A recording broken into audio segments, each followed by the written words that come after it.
Hey YouTube, Ryo here. Um, just went ahead and heard about something. I know I'm probably a little bit late on it, but the guy who ended up getting pretty much battered on the United Airlines flight because he didn't want to give up his seat for them to shuffle on their employees onto an overbooked flight. Um,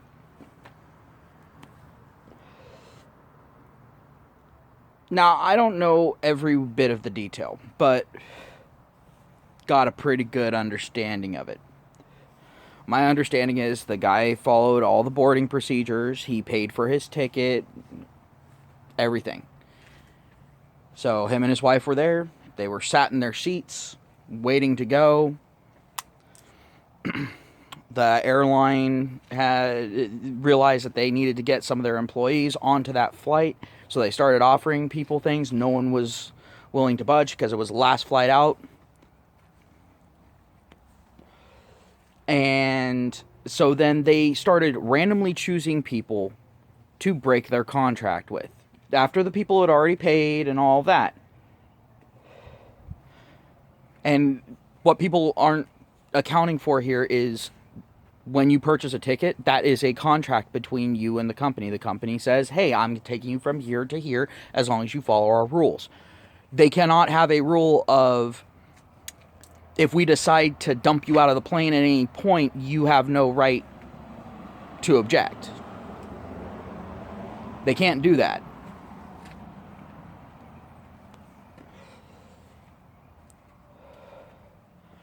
So the thing is the airline made their problem this guy's problem, or at least attempted to. The guy stood up for himself, said, no, this isn't a thing.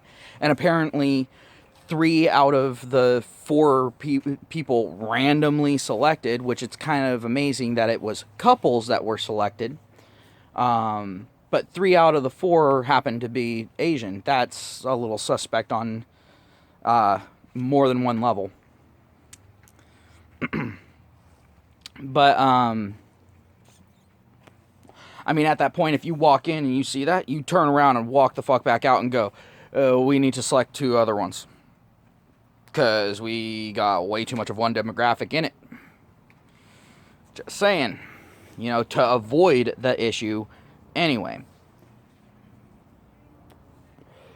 But they go in, the first couple, you know, they're pissed off. They get off the flight, and they're understandably upset. The second couple, the couple that had this guy in it,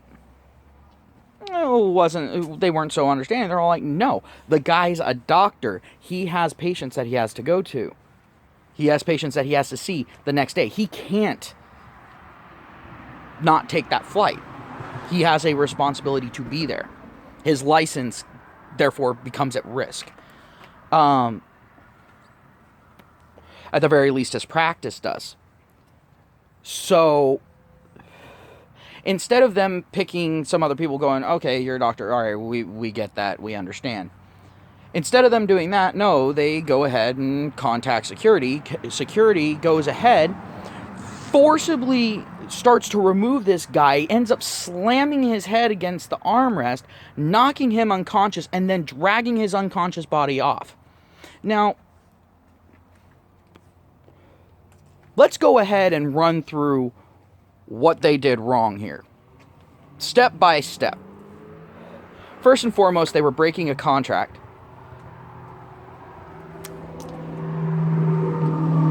Second, when you buy that plane ticket, you are renting that seat on that plane for the duration of the flight. It's the same as if you were to go ahead and rent a hotel room. They can't come in the middle of the night and tell you to get the fuck out of the hotel room when you're laying there sleeping. Now, if you're making a big disturbance, all right, fine, that's a thing. And here people are all like, well, he made a disturbance. Well, he made a disturbance after they started trying to unlawfully remove him. And then they escalated it to a physical assault. He had every right to tell them to fuck off.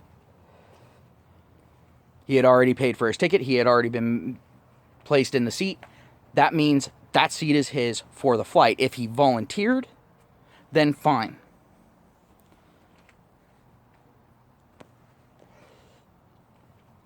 But he didn't volunteer.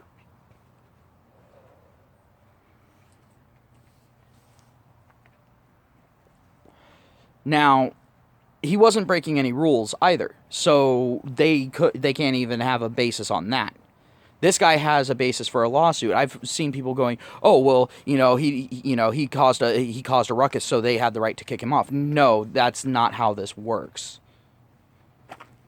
That's the same type of mentality as sitting there and saying that it's perfectly fine for a police officer to go ahead, pull his gun on you randomly out on the street, and as soon as you take a step back and go, "Whoa, hey, wait," and then tackle you to the ground and then arrest you for resisting arrest, but having no other charges to levy against you, no reason for them to pull that gun on you in the first place.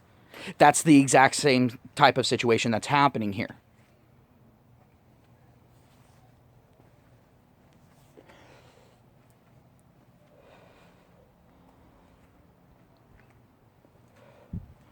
I mean, we're looking at public humiliation here from dragging his unconscious body out. We're looking at abduction, because abduction, if you don't know, actually can happen inside of a home.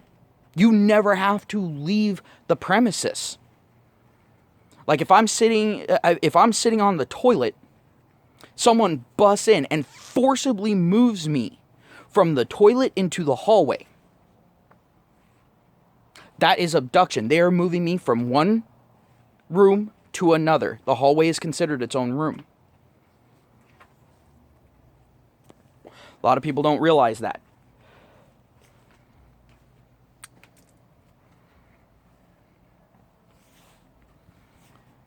Of course, you have the battery.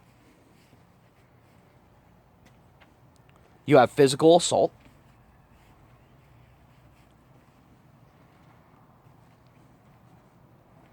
If they raise their voice to try to be intimidating, then that is verbal assault. Do I need to go on with the list? Not to mention the legalities of them sitting there and taking him out of that space when he had lawfully paid for it. And for what? For them to give preferential treatment to their employees. Now, I'm all for companies treating their employees pretty well and, doing what's right by their employees. But the thing is at the same time, you cannot physically assault your customers to do right by your employees when your customers aren't doing anything wrong. You can't do that.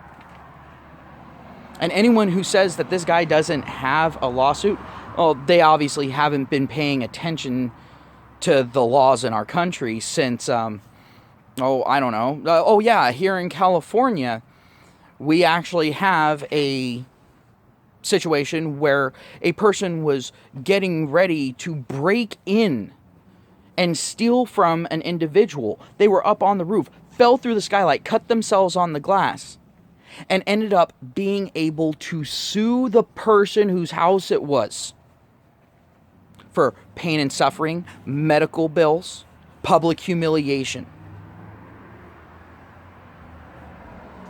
Now, if they can go ahead and do that, then this guy definitely has a lawsuit. And if he doesn't have a lawsuit, well then, that right there is proof of a lot of these conspiracy nuts being right on something. Where we have a dual track system, where big companies can do whatever the fuck they want, as long as they're willing to stump up enough donations to politicians. Now, I'm not even going to focus on the race thing, because the thing is that could have been a random thing, but I'm just saying they didn't handle that well. That was pretty stupid. They need to keep an eye on their social climate as well. But the thing is if it turns out that they were targeting Asians, That's an even bigger thing. Now you just tacked on like 3 more zeros onto that lawsuit. But yeah, you've got people trying to defend United on this. And I'm like, there's no defending this. They were in the wrong from step 1 to the end. They did not do a single thing right. They didn't even apologize for their wrongdoing. They apologized for overbooking. No. That's not even the issue. That's the issue that you need to apologize to your employees for. To the couple who ended up buckling and leaving of their own accord,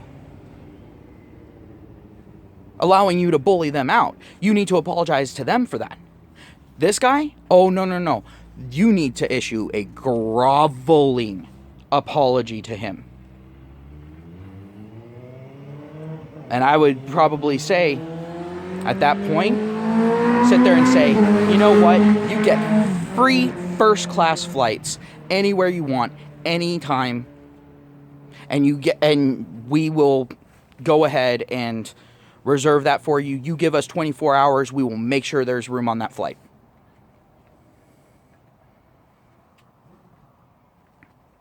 Lifetime.